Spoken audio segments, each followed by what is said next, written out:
Olá, seja muito bem-vinda, seja muito bem-vindo ao Barra Life Talks, um podcast que traz muitas inovações em saúde e bem-estar para você. Estamos na nossa primeira temporada falando sobre saúde e longevidade da mulher madura e hoje a gente vai falar especificamente sobre o funcionamento do cérebro da mulher na maturidade. Para conversar com a gente sobre esse assunto, eu convidei a doutora Ana Carolina, que é neurocientista. Ana, muito bem-vinda. Obrigada, Márcia, pelo convite. Vai ser um prazer poder trocar aqui com você e com todo mundo que acompanha o conteúdo do podcast. Que ótimo. E o doutor Marcos Alvarenga, que é neurologista. Marcos, obrigada pela participação. Obrigado, Márcia. E a iniciativa do Barra Life frente à divulgação de informações como essa é super importante. Parabéns ao Barra Life também pela iniciativa. Muito obrigada. Vamos começar. Eu quero, assim, já para a gente ir aquecendo os motores. Todo mundo reparou que eu falei dois nomes parecidos, né? Neurologia e neurociência. Eu queria que vocês se apresentassem, contassem um pouquinho da jornada de vocês, mas deixando claro qual é a diferença entre essas duas especialidades. Então, como um bom cavalheiro, eu vou deixar a Ana se apresentar e defender a neurociência. Então, vamos lá. Eu falo que tudo que tem neuro, né, tá ficando numa caixa só. Mesmo que não tenha neuro, se tiver psi também a gente já junta um pouquinho, né? É verdade. E é claro que tem sempre uma sinergia de estudo, de área de atuação, de olhares, mas eu acho que a contribuição vai ser diferente. Então, eu sou neurofisiologista, né? De onde sai um neurocientista. Eu me formei em biomedicina e me especializei na pós-graduação em neurofisiologia. Então, o meu trabalho como neurocientista é tentar entender como que funciona o sistema nervoso, né? Eu trabalhei especificamente olhando o cérebro, né? Mas tem outras partes do sistema nervoso que podem ser estudadas. E diferentes profissionais vão estudar de diferentes maneiras. Então, você pode olhar como que funcionam as células que compõem esse sistema, essa fisiologia, o processo bioquímico, biomolecular associado ao processamento dessas células, a atividade, por exemplo, dos neurônios. Todo mundo conhece os neurônios, né? Mas como funciona um neurônio? O que é preciso para que ele funcione? O que são os neurotransmissores, a dopamina que a gente fala tanto? Isso é uma forma de você estudar, mas você também pode entender processos mais comportamentais, que aí é a minha área de especialização. Então, eu estudei emoção e regulação de emoção. Eu trabalhei muito tempo estudando estresse, brinco que eu estudei tanto, já estressei tanta gente que agora chega. Eu vou tentar reverter esse karma, né? E ter uma outra resposta. Então, tentando trazer bem-estar a partir do conhecimento que eu tenho de estresse, que é um olhar para os fenômenos de mais alta ordem. Então, tudo bem, como é que funciona esse cérebro, mas o que é uma emoção, como é que ela influencia a saúde das pessoas, como influencia o dia a dia das pessoas em diferentes contextos. E são diferentes maneiras de você sempre estar olhando qual é o correlato, substrato neural, né, o processo fisiológico de funcionamento aí desse cérebro, desse sistema, que tem um paralelo com o que a gente percebe, sente, entende, fala. Então, um pouco esse é o olhar da neurociência, né? Vocês percebem que a gente acertou na convidada quando ela fala de estresse, e a gente está falando sobre a mulher madura, porque o que não falta na vida da mulher madura, que está na menopausa, que está no climatério, é estresse. Então, a gente já vai entrar nesse assunto. Perfeito. Marcos, então agora é só hora de defender... Agora eu defendo a neurologia. Exatamente. Né? Então, na verdade, a neurologia é uma das especialidades da medicina que busca compreender, né, o cérebro também, né, as funções cerebrais, as estruturas dentro da rede neural e, obviamente, aplicando isso em características, né, de diagnósticos de doenças, aplicabilidade de tratamentos, né, para que a pessoa com qualquer condição neurológica pode ser identificada, reconhecida e tratada da melhor forma. Perfeito. Então, são complementares, né? Sim. A gente fala muito sobre envelhecimento no sentido de perceber logo o impacto no corpo, né? Na nossa saúde física, mas cada vez se torna mais importante em tempos de burnout falar sobre saúde mental e principalmente falar sobre o impacto do envelhecimento no cérebro e aqui, como a gente está tratando nessa primeira temporada da saúde da mulher madura, falar sobre os desafios do envelhecimento para a mulher no período ali de climatério, menopausa e tal. E aí, eu acho que a primeira coisa que eu quero pedir para vocês é falar um pouquinho, na percepção de vocês, no dia a dia de vocês, quem é a mulher madura hoje? Pode ser nada, não precisa ser nada complexo, uma breve definição. Vou começar, então, acho que por um desejo, um ideal, né, do que é a mulher madura. Eu acho que o processo de amadurecimento, a gente tende a olhar muito para o processo de transformação do corpo, né, da fisiologia, e por uma construção social, por uma relação ainda muito negativa com o que é o envelhecer, né, a gente tende a olhar como uma coisa que vai mudando de maneira como se fosse perdendo, né? Olha, eu estou perdendo certa flexibilidade, eu estou perdendo a minha força. Mas quando eu olho, na minha perspectiva, né, para o cérebro e para os processos emocionais, a gente ganha, né? A gente ganha coisas maravilhosas. A inteligência emocional você ganha ao longo da vida, né? A perspectiva sobre o que você quer fazer, quem você é, você ganha. Então, eu acho que talvez a mulher madura, como meu desejo, seja que a gente possa se conhecer melhor, né? Olhar para si, fazer escolhas mais acertadas e viver de maneira mais plena essa vida, a partir do momento que você já viveu o suficiente para saber o que você quer, quem você é. Então, para mim, mulher madura, seria esse aí o caminho que eu desejo que a gente tenha como olhar.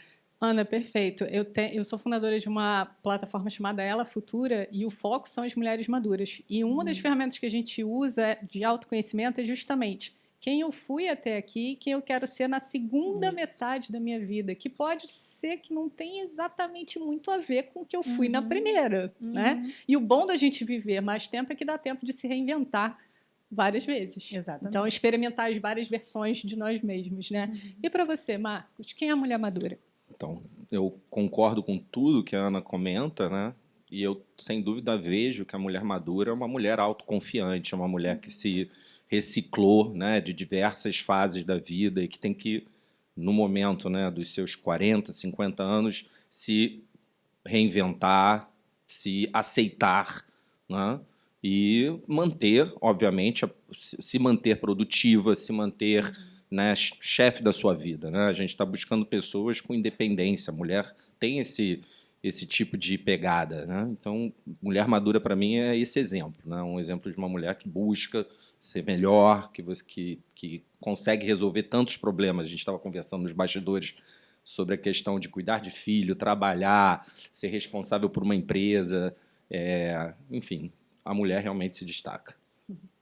Tá vendo que a gente chamou o homem certo para vir participar aqui de um Tá programa bem grifado, né? de um episódio que a gente vai falar sobre mulheres, né? E tem um dado curioso que hoje no Brasil a gente tem cerca de 29 milhões de mulheres em fase de climatério e menopausa. E apesar desses números serem tão expressivos, ainda é um tabu falar sobre essa fase da vida. Não só no âmbito familiar, mas é um tabu, por exemplo, nas organizações, e mais para frente a gente vai falar sobre essa questão da organização, das organizações também, mas em todos os meios em que a gente vive é tabu, como se não fosse um processo natural, e é tal qual é o envelhecimento. Então a gente provoca essa conversa exatamente para normalizar falar sobre esse assunto, e normalizar no sentido de ajudar a mulher a ter mais qualidade de vida e passar por essa fase de uma forma mais suave. E isso, como a gente falou desde o início, não é só uma questão de bem-estar físico. Isso passa muito e cada vez mais pelo bem-estar, pela saúde mental da mulher madura, né? Então, eu queria fazer uma primeira pergunta, que é: a menopausa, Marcos, a gente sabe que ela é um marco, ela é um divisor de água na vida da mulher. Sem dúvida. Né? Mas existem vários sintomas. Tem uma lista de praticamente 40 sintomas, ou seja, quem está na fase da menopausa sente quase tudo, né? E o que acontece para além desse momento que deixa de ter a ver, né, essa divisão, esse marco na vida da mulher, ele tira a mulher da vida reprodutiva e leva ela para um outro lugar. Então, a menopausa, ela realmente pode ser, falando de saúde mental, um fator de risco cognitivo para a mulher? Então, essa questão ela é complexa no pensamento de que existem grandes mudanças, né, durante o período de climatério e a menopausa propriamente dita. E, principalmente, as questões hormonais geram os impactos desses 40, talvez até mais sintomas que você citou aí durante o seu questionamento. O que é importante entender é que a falta do hormônio, principalmente as reduções dos níveis de estrogênio, causam realmente impacto cognitivo. Então, é comum e é esperado, e a gente, enfim, vê isso na prática médica da mulher, se sentir um pouco menos habilidosa do ponto de vista mental, talvez na sua rapidez de pensamento. Vê a mulher também com questões de memória que podem estar também vinculadas a esse tipo de impacto, né? E é interessante quando eu vejo uma mulher que eu não sei se é unanimidade a solução, né, de reposição hormonal, isso também é um outro assunto, mas as que eu vi que tiveram uma abordagem como essa se sentiram mais dispostas física e mentalmente. Então, assim, com certeza a redução hormonal nessa faixa etária vai gerar impacto, né? E a gente não está falando nem de doença, né? A gente está falando somente da redução pontual de determinados hormônios. A gente não está citando uma doença específica, né? Porque menopausa não é doença. Exatamente. Mas, realmente, a partir daí, né, nós nos deparamos com condições neurológicas que são mais frequentes no gênero feminino. Isso a gente, com certeza, vai abordar aqui durante a nossa conversa. Sim. Ana, a doutora Lisa Mosconi, que é uma colega sua neurocientista, né, ela desenvolveu uma pesquisa e ela publicou um livro dizendo, entre outras coisas, que ela considera a menopausa muito mais um processo de transformação em termos de neurônios do que de ovários. Então, já é uma pergunta polêmica, né? Eu queria saber o que você acha desse posicionamento dela em função dos achados da pesquisa e como todas essas transformações impactam o comportamento da mulher, a vida pessoal e até mesmo a carreira da mulher. Perfeito. Eu gosto que quando a gente fala, né, quando a gente se propõe a estudar certas coisas, a tendência é que a gente organize tudo em caixinhas porque fica mais fácil, fica mais didático, né?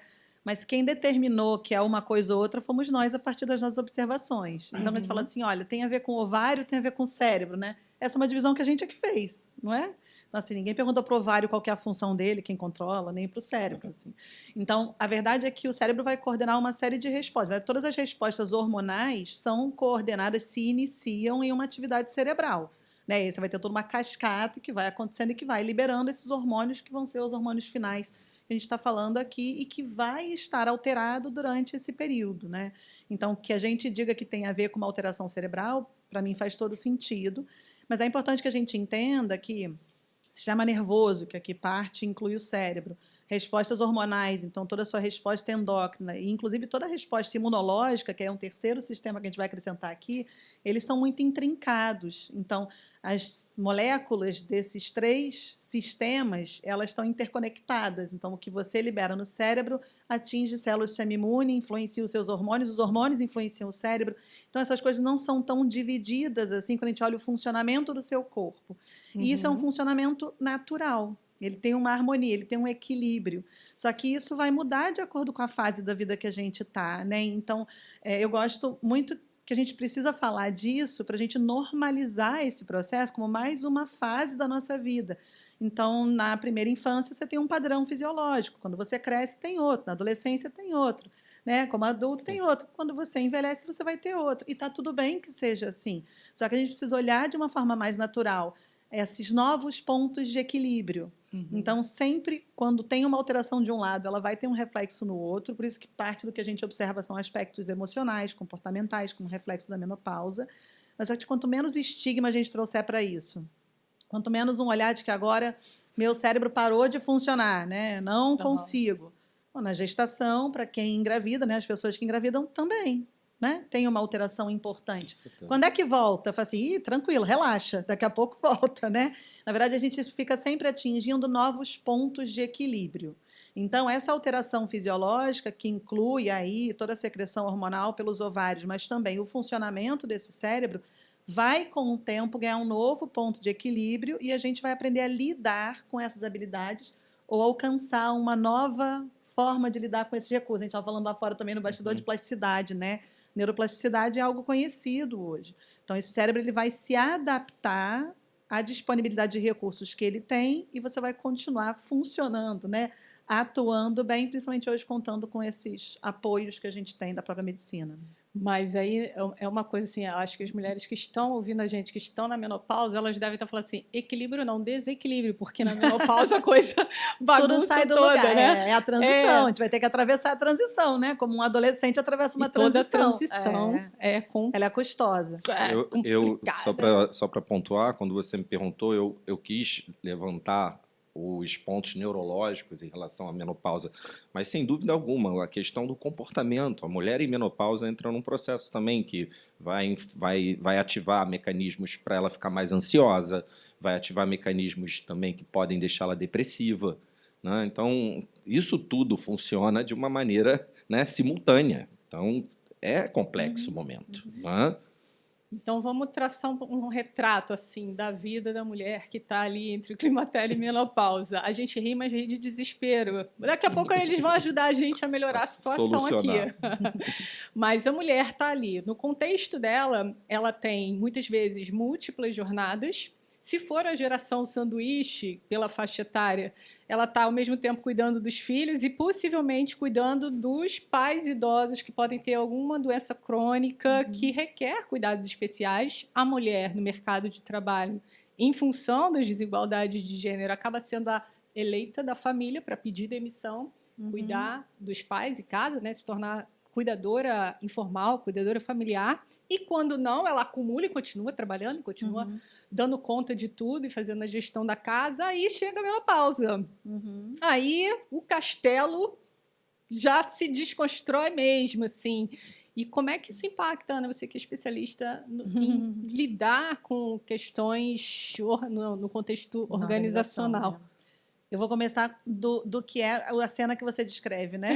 O caos. A sobrecarga, a carga mental que recai hoje, né, para uma construção social mais para mulheres do que para, né, para o homem ou para pessoas que se identificam com outro gênero, inclusive, não é saudável, ponto. Não é saudável nunca. Não é saudável se você tem 15, 25, 35, 45, 65. Não é saudável. Isso tem a ver com a maneira como a gente se organiza, como a gente entende que são os papéis, as atribuições, as responsabilidades, que isso é cortado por gênero. Então, isso já é uma questão. Quando em cima desse equilíbrio muito tênue, tu fala, tem um castelo, mas esse castelo é de carta, né? E ele está equilibrado de uma forma assim, a perna está meio bamba do castelo de cartas. Aí chega a menopausa. Então, não há espaço para você experienciar algo tão disruptivo e tão transformador quanto a transição da menopausa numa vida sobrecarregada. E aí, quando a gente olha para as organizações, a gente tem as pessoas sobrecarregadas, uma parte atravessando, sim, um desafio grande. Mas por que eu defendo que é uma questão de um novo equilíbrio? Porque eu acho que a gente deveria poder viver essa transição, assim como a gente deveria poder viver uma gestação que também vai trazer grandes impactos hormonais de maneira mais harmônica, assim como deveria poder amparar uma adolescência que também tem a ver com o processo hormonal de uma forma mais harmônica. Então, uma vida muito tensionada, ela não permite aquilo que não é esperado pela norma. E qualquer desvio da norma é uma crítica. E aí, essa visão que está dada no ambiente organizacional, o que a gente percebe é uma censura muito grande. Então, eu trabalho, né, orientando, mentorando muitas mulheres executivas em organizações. Uma das primeiras questões que aparece nos grupos de discussão é mas eu não tenho espaço aqui, porque por mais que tenha investimento, né, em desenvolvimento de mulheres executivas, ainda tem menos mulher do que homem nessa posição. E ela olha ao redor e fala, com quem que eu falo da menopausa? Quem vai entender o que eu estou passando? Com quem que eu discuto? E a experiência da menopausa, ela também não é, claro, tem o que é comum, mas ela não é idêntica. Ela não acontece ao mesmo tempo. Então, eu passei de um jeito, você vai passar de outro, aquela pessoa nem lembra, já, não, sabe aquela coisa assim, não, nunca vivi isso, não tive nenhum problema, não lembro de ter perda de memória, né? Então, essas coisas assim. Então, a gente experiencia um ambiente de pouca empatia, de pouca identificação e também, por uma questão cultural, não há espaço para falar sobre uma necessidade que ela é real. Porque as alterações físicas que são experienciadas são reais. As alterações cognitivas são reais. As inseguranças associadas ao que significa numa cultura que põe a carga do valor da mulher sobre um valor reprodutivo, que traz várias outras discussões aqui, né? Na menopausa, com quem que eu falo? Então, esse ambiente muito árido, que a gente chama até de desertos empáticos, isso torna difícil que de verdade haja um processo de inclusão na organização e que a gente consiga meio que abraçar esse processo, apoiar, né, que seria a função do grupo, apoiar aquele momento, aquele dia que é ruim, aquele período que é mais difícil, para que você possa voltar nesse novo lugar, nessa nova pessoa que você se torna depois dessa transformação toda, ainda produtiva, ainda contribuindo, ainda potente, talvez mais potente, porque algumas coisas vão sair também dessa equação e ganha espaço, né? Ganha tempo. Então, acho que a gente precisa trabalhar essa desmistificação, né? Tem que quebrar um pouco o tabu, tem que poder falar sobre isso, tem que trabalhar os preconceitos que estão presentes nesses diálogos para que as organizações, de fato, invistam cada vez mais em mulheres e se beneficiem da diversidade que isso traz. Sim, e eu acho que isso é uma discussão que tem que começar no nível das lideranças, né? Seria o ideal, mas quantas mulheres estão na alta liderança? Pois é, né? pois é. Aí, então, vamos perguntar para um homem, né? Vocês viram que eu gosto de colocar lenha na fogueira, né? Marcos, se a gente compara homens e mulheres, aí todo nesse contexto, né? Tem alguma tendência, quando a gente fala de possibilidade de declínio cognitivo, que seja mais para os homens ou mais para as mulheres? Isso, tem algum grupo que corre mais risco? Até antes de vir para cá, eu tomei o cuidado, né, de estar com isso recente, né? Na verdade, a gente precisa entender que a mulher tem uma tendência a viver mais que os homens, né? Então, estatisticamente falando, né, é mais longeva que os homens. Então, acaba que as doenças que vão comprometer indivíduos com idades mais avançadas acabam tendo uma maior probabilidade de ocorrer em mulheres. Coincidentemente, a doença de Alzheimer, que é uma doença, né, para o leigo, a principal doença que faz comprometimento cognitivo, ela tem esse padrão. É um padrão de maior prevalência em mulheres, né? Os homens, mas vamos falar no geral, né? Todos os dois sexos, né? Todos os dois gêneros estão sendo bombardeados de problemas ao longo da vida, problemas em relação à alimentação, em relação à sua saúde física, em relação às comorbidades, né? Comorbidades são doenças associadas que essa pessoa possa ter ao longo da vida, né? Imagina uma pessoa que tem diabetes, hipertensão arterial, obesidade, ela tem muita probabilidade de desenvolver consequências disso. Tanto é que, quando eu estou com meus residentes, eu falo assim, na verdade, vocês vêm para mim achando que Alzheimer é a principal causa de problema cognitivo no idoso. Mas existem demências que são, né, enfim, que acometem os idosos, que são causadas por todos esses fatores ruins que ele vai, ao longo da vida, se não se cuidar, vai acabar tendo. Né? Isso nós chamamos de demência vascular, que é a demência causada por fatores de risco de doenças vasculares. E que, muitas vezes, a gente vê campanhas do AVC, campanhas para você, né, ter uma melhor saúde cardiovascular, exatamente porque as consequências cerebrais vão ocorrer. Né? Então, com certeza, a mulher tem, dentro desse cenário, infelizmente, um maior risco, por questões como eu comentei, e também, ao longo da vida, a questão das alterações hormonais contribuem para que isso seja, né, levantado e percebido por elas e percebido pelas pessoas que estão ao redor. Né? Então, realmente, temos que nos cuidar, mulheres e homens. E aí eu vou pegar esse gancho, vou devolver para você, Ana. No contexto nas empresas, assim, você consegue observar a diferença na performance entre homens e mulheres maduros? Não quando se trata de um trabalho de força física, porque já poderia até nem ter muita diferença, né? Mas seria mais comum a gente notar essa diferença. Mas eu digo quando é um trabalho de natureza cognitiva. A performance é diferente entre homens e mulheres? Se você tiver uma experiência com um público maduro, ok, mas senão você pode comentar de uma forma geral. Vou fazer 2 comentários. Um sobre evidência científica, né? Então, a gente tem, na verdade, não tem grandes evidências científicas a respeito de diferença no funcionamento cerebral entre homens e mulheres, né? Em termos de funcionamento, habilidades cognitivas, não tanto. O contexto, o desenvolvimento, a prática de certas habilidades é muito mais importante do que qual é a base genética que você traz, a não ser que você tenha uma questão específica de uma doença, de um diagnóstico que esteja Não. relacionado ao sexo, Isso, né? exatamente. Uhum. Não tem. Então, depende, o que que você desenvolveu. E aí, por que que eu estou trazendo essa fala de início? Porque o que a gente desenvolve na hora que a gente nasce e é colocado um gênero para você, né? Olha, você é mulher, você é homem, tá dada a diferença. Todas as influências que a gente vai ter a partir de agora vão favorecer o desenvolvimento dessas habilidades. Então, o que que a gente percebe quando a gente olha na vida adulta, numa fase madura, homens e mulheres atuando nas organizações, né? O que a gente percebe muitas vezes, e o que os próprios estudos mostram, é uma maior facilidade das mulheres com relação às habilidades de comunicação interpessoal, capacidade de escuta ativa, que tem a ver com a empatia, né? Capacidade de conciliar, então, lidar com situações difíceis sendo um diferencial, ter uma liderança que gera mais envolvimento, mais engajamento. Isso quer dizer que toda mulher será assim? Não. Mas porque socialmente a mulher é criada para cuidar do outro, olhar para o outro, ouvir o outro, atender ao outro, naturalmente essa é uma habilidade que se desenvolve. Por outro lado, você percebe as mulheres com mais dificuldade em exercer uma comunicação mais assertiva, em colocar limites e não assumir mais do que deve. Por quê? Pelo mesmo motivo.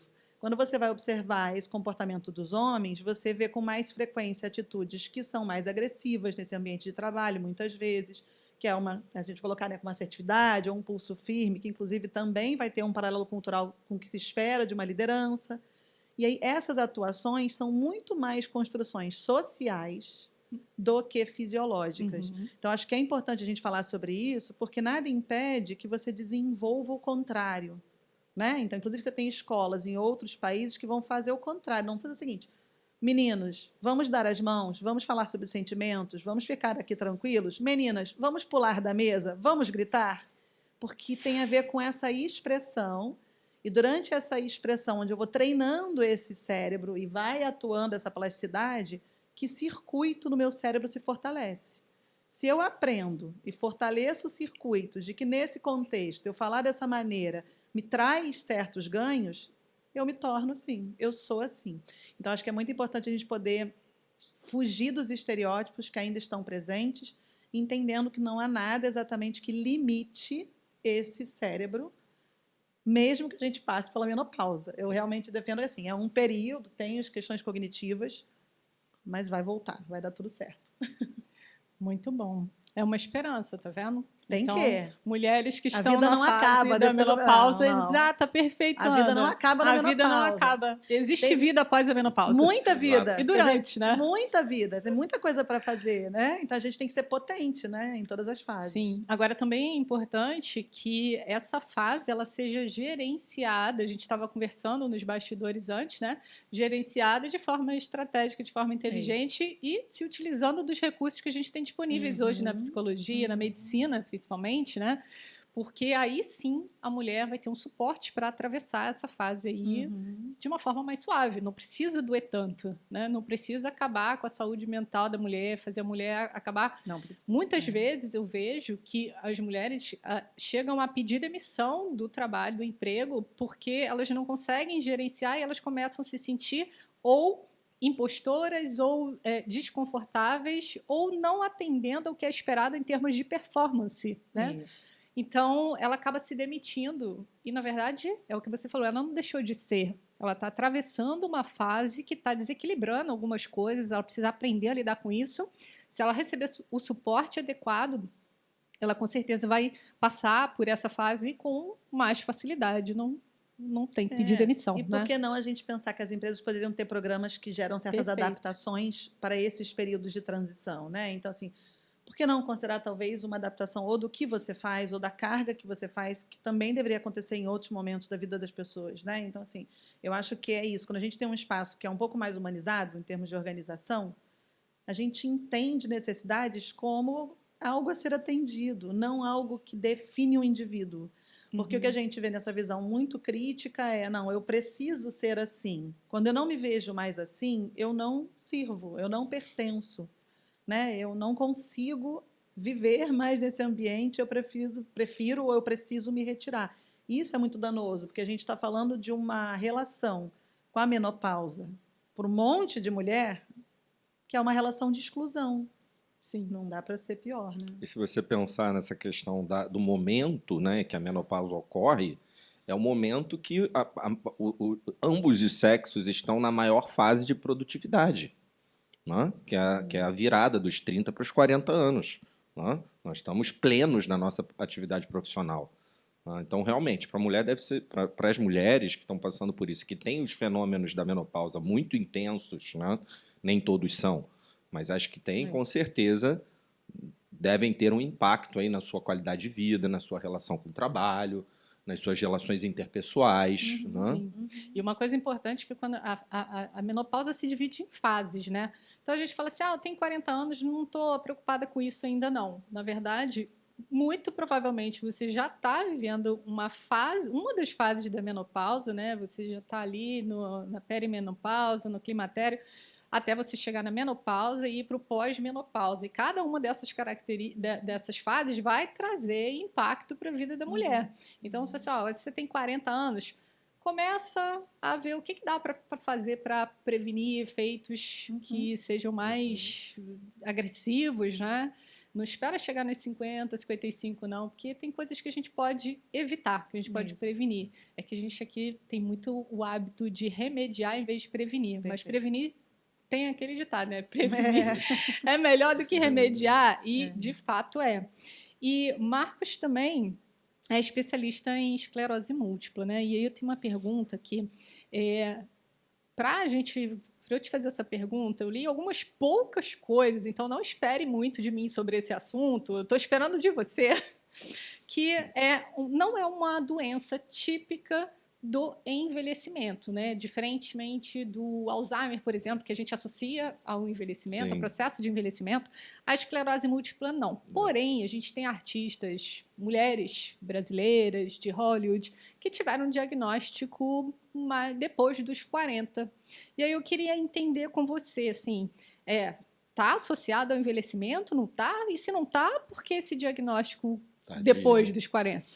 Então, você tentar estratificar minha resposta em pontos importantes, né? Eu acho que o termo esclerose ele acabou sendo mal empregado na medicina, né? Porque você chama esclerose habitualmente a pessoa idosa que está falhando, né? Você fala, olha, está esclerosado ou está esclerosando, né? Tem esse tipo de conotação para esse tipo de paciente, né? Mas esclerose na medicina quer dizer cicatriz. Você pegar o termo esclerose é cicatriz. E a gente tem várias escleroses na medicina. Não só do idoso, com esse tipo de colocação pejorativa, mas temos várias escleroses. Uma delas, e a que eu mais estudo, né, venho me dedicando a minha vida inteira ao estudo, é a esclerose múltipla. Esclerose múltipla é uma doença imunológica. Então, assim, toda vez que eu estou num grupo não médico, que eu me apresento e falo que eu sou neurologista, que eu estudo esclerose múltipla, todo mundo fala, mas eu tenho um velhinho lá em casa que eu acho que tem isso. Não, então vamos por partes. Então, esclerose múltipla é uma doença de base imunológica. Como todas as doenças imunológicas, normalmente se apresenta inicialmente em pessoas mais jovens. E essa é uma doença que faz com que o sistema imune agrida o sistema nervoso. Então, nós temos um protótipo de uma doença que tem um alvo. O alvo é o sistema nervoso, cérebro e medula.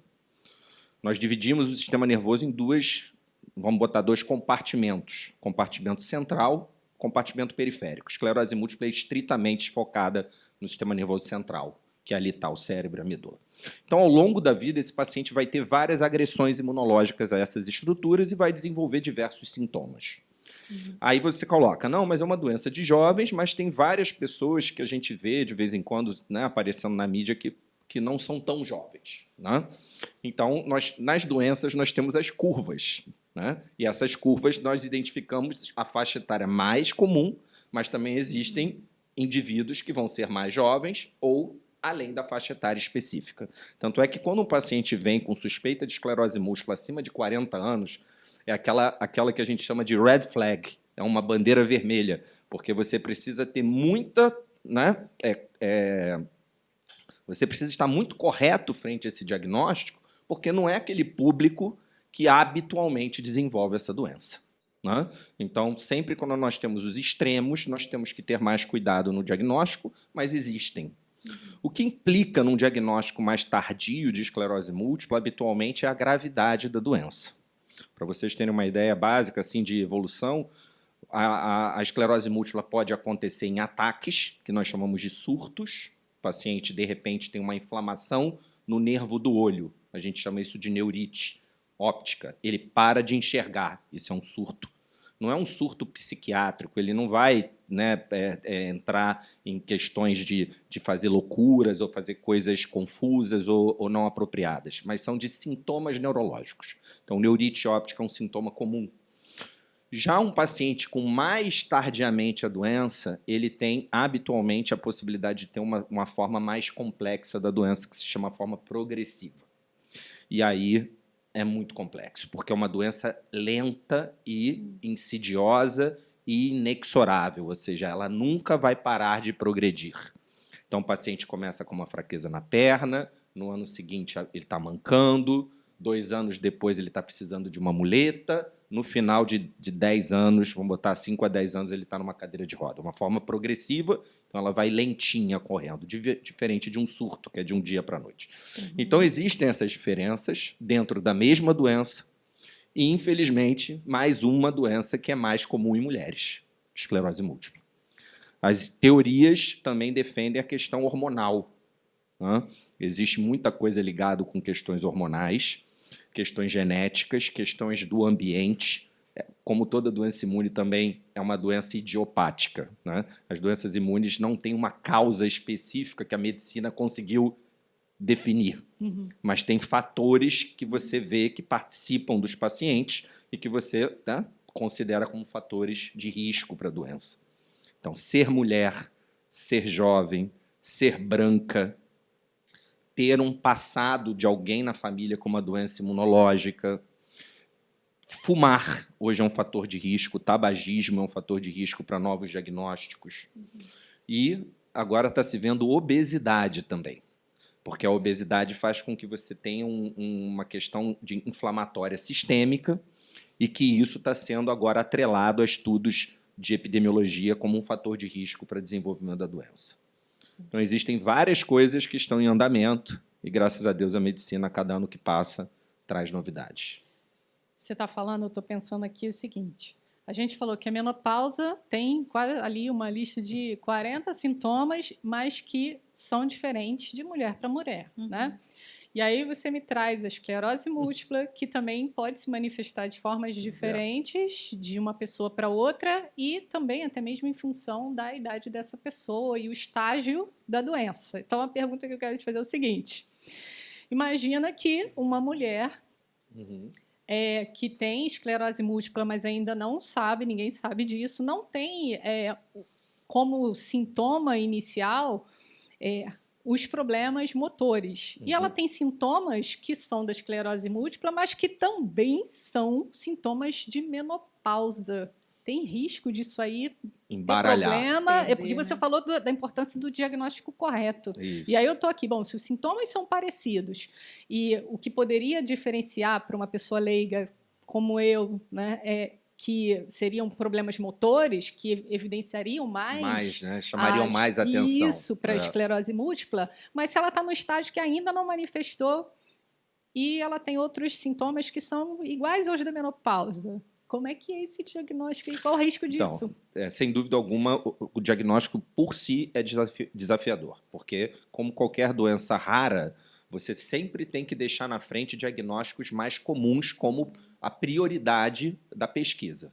Tá? Então, quando você vê um paciente com suspeita, eu recebo muitos pacientes segunda opinião, pacientes com necessidade de avaliação de diagnóstico, confirmação de diagnóstico. Primeiro, você tem que pensar assim, será que eu excluí tudo que pudesse estar justificando aquele quadro mediante a doenças reumatológicas, mediante a fenômenos relacionados a questões da menopausa, doenças ortopédicas, doenças oftalmológicas. Eu fiz uma varredura correta. Então, uma vez que eu estou tranquilo frente a isso, porque existem protocolos que são obrigatórios que você cumpra, você acaba pingando, né? Eu falo assim, cai aquela bolinha do bingo, né? cai o diagnóstico, porque, na verdade, você já fez uma exaustão de pesquisas e não reconheceu o motivo real daquele ponto. Né? Então, esclerose múltipla é uma doença rara no nosso meio. Aqui no Rio de Janeiro, nós fizemos um estudo epidemiológico que chegou recentemente a 20 pacientes por 100 mil habitantes. Para vocês terem uma ideia, na Escandinávia, que lá, sim, é uma doença de prevalência alta, são 300 pacientes por 100 mil habitantes. Então, é uma doença que tem uma distribuição no planeta de acordo com o hemisfério que você está, principalmente por questões de exposição solar. Então, é uma doença complexa para todos, não porque a gente tem menos ou eles têm mais, mas é uma doença complexa e desafiadora porque gera incapacidade em pessoas jovens. E a gente não quer que uma pessoa de 20, de 30 anos esteja dependendo de uma cadeira de rodas, esteja com dificuldade de visão, esteja com dificuldade de percepção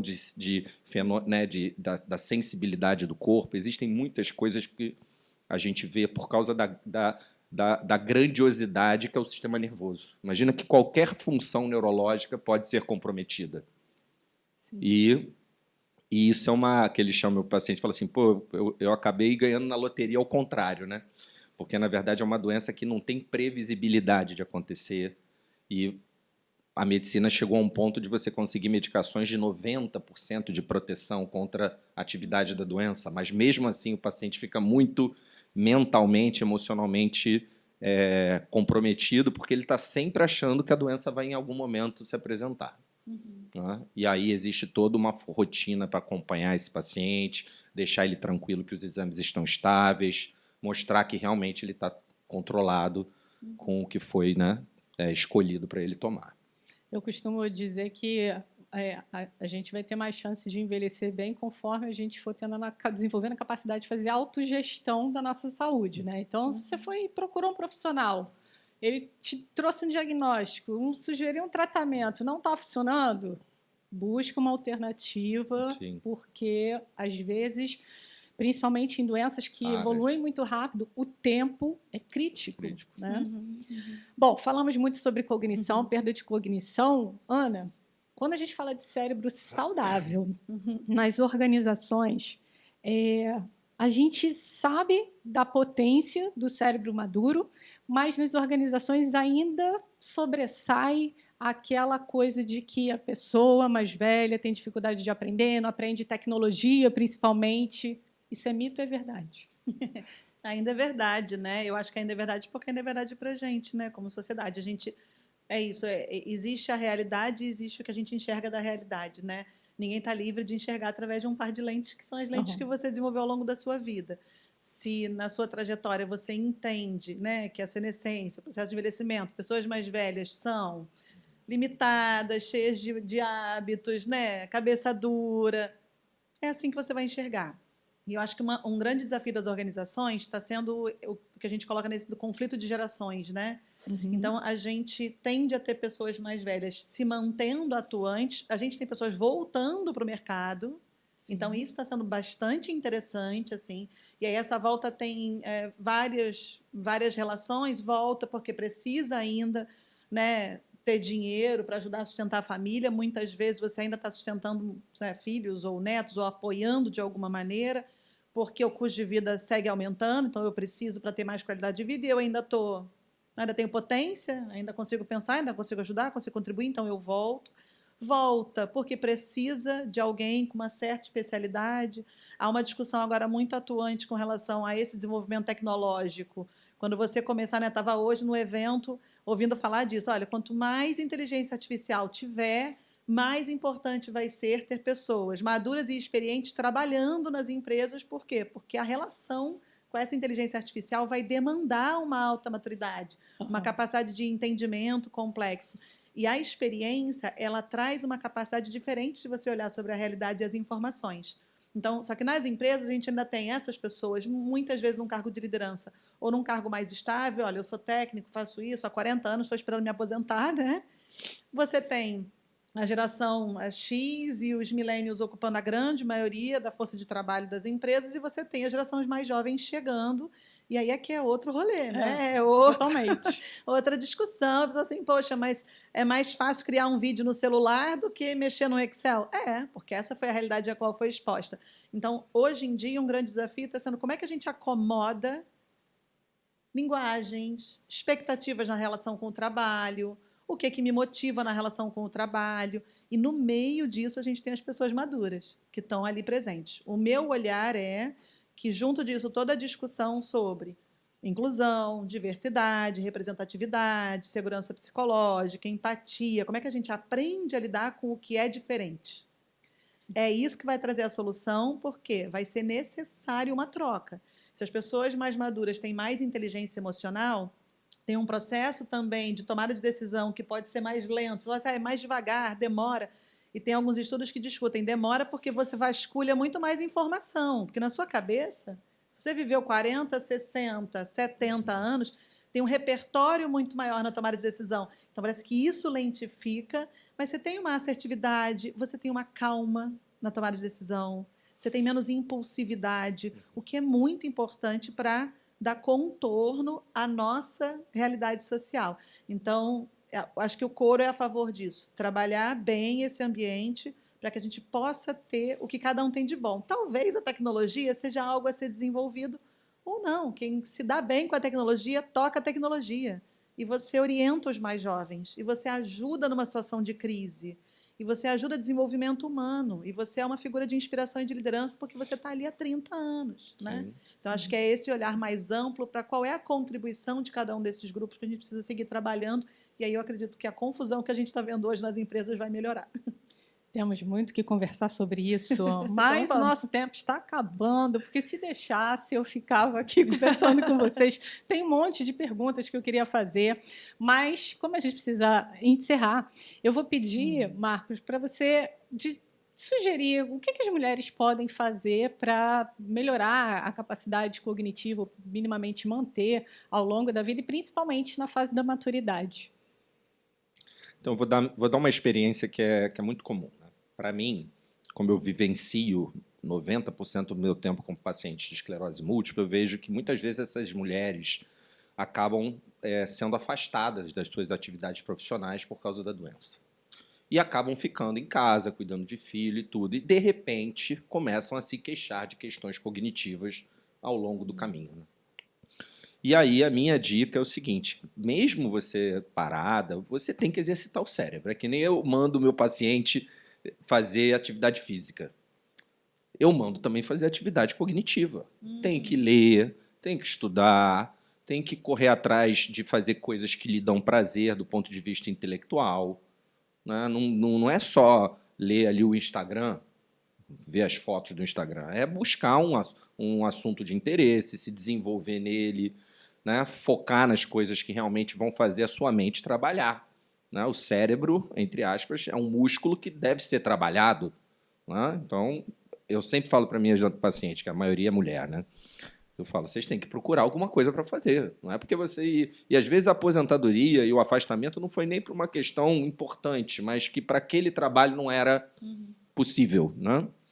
Procura fazer outra coisa, inventa, vai abrir algum tipo de negócio, vai fazer alguma coisa que você goste. Né? Eu acho que ficar parado hoje vai acabar, né, evoluindo com dificuldade cognitiva, com dificuldade física. Né? Então, a minha dica é essa, sempre estar em movimento físico e mental. Perfeito. E, Ana, você até antecipou um pouquinho, mas se você quiser complementar, do ponto de vista das empresas, né? O que elas podem fazer para apoiar a mulher que está passando por esse processo e ajudá-la a manter a capacidade cognitiva aí ao longo da maturidade. Acho que a minha sugestão para as organizações é a mesma que eu daria para os indivíduos, né? Mas no papel da organização, um papel de facilitação, né? De oferecer acesso a. Eu realmente acredito que o conhecimento é transformador. Né? E você não tem como combater uma coisa que você desconhece. Então, a gente precisa falar sobre menopausa, mas as pessoas podem ler sobre menopausa, as pessoas podem se instruir. Então, o que é? O que é que me espera? Né? O que acontece? O que eu posso fazer? Então, hábitos de vida saudável são muito importantes para uma série de questões de declínio cognitivo. Também para os processos emocionais, porque comumente a gente vai ver uma depressão, né? uma sensação de isolamento, uma ansiedade que vem associada e que piora o quadro, porque também vai ter uma série de respostas fisiológicas próprias. Então, acho que quando a gente entende o que a gente está lidando, a gente vai desmistificando, a gente vai reconhecendo o fenômeno num tempo, né, mais precoce para poder lidar com ele desde o início. E acho que as empresas têm que facilitar o acesso ao conhecimento, rotinas que permitam hábitos mais saudáveis, de verdade, e a criação de novas regras, novas referências, novas propostas. Né? Um pouco assim, a gente não pode medir todo mundo na mesma condição pela mesma régua. Isso não faz sentido. Então, quais são as regras, quais são as referências para os casos, no caso de mulheres atravessando um climatério com uma indicação, com uma questão, olha, é um quadro mais crítico, está sendo mais desafiador, vai demorar, tem uma mudança hormonal muito importante, trazendo prejuízos muito grandes, porque se a mulher não dorme direito, não se sente bem, isso vai ter um impacto produtivo e a gente precisa cuidar como você cuida quando alguém quebra a perna. Sim. Né? Então, assim, em outras situações, a gente atende, resolve e segue. Por que não assim também para as questões então de alterações fisiológicas ou de saúde mental? Então acho que a gente ainda precisa se preparar nesse sentido e atuar de maneira mais eficiente. Então, recado dado. Aí tem o papel de cada uma de nós, tem o papel das organizações. Eu quero muito agradecer a participação de vocês, Ana. Obrigada. Marcos, obrigada. Foi um prazer conversar com vocês. Se você gostou desse assunto, encaminha para alguém que precisa ouvir. Segue os nossos perfis no YouTube, no Instagram. E até o próximo episódio. Tchau, tchau.